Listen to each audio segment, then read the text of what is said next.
এখন প্রশ্ন হচ্ছে সংস্কার যদি হয় যেভাবে চাইছি সেইভাবে, মনে করেন যেভাবে চাইছি সেইভাবে, নোট অফ ডিসেন্ট কিচ্ছু নাই, এটা যদি সেই মোতাবেক মনে করেন সংশোধন হয়ে গেল, আপার হাউস লোয়ার হাউস, তারপরে বিচারপতি নিয়োগ করার প্রক্রিয়া আলাদা, সব যার যার যে সংস্কার মতো হইল। এইবার আসেন, যদি সেটা হয়, প্রথম বলেন আপনি আমাকে, এটা হলে কি কালকে সকালবেলা জামাত শিবির ক্ষমতায় আসবে? কথার কথা আসবে না তো, নির্বাচন লাগবে। এইটা হলে কি মুক্তিযুদ্ধের চেতনা নষ্ট হবে? আমি দায়িত্ব নিয়ে বলছি হবে না।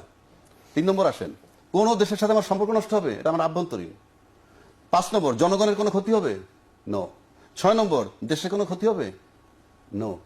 এবং এই যে কোনো ক্ষতি হবে না সেইটা আপনি করতে চান না, কেন করতে চান না?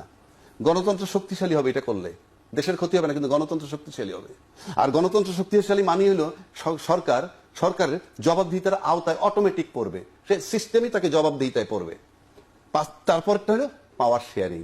এইটা এরা চান না বইলা, এটা হাসিনার গুণে গুণান্বিত যারা, তারা এটা চান না বইলে ওইটা করতে চাচ্ছেন না।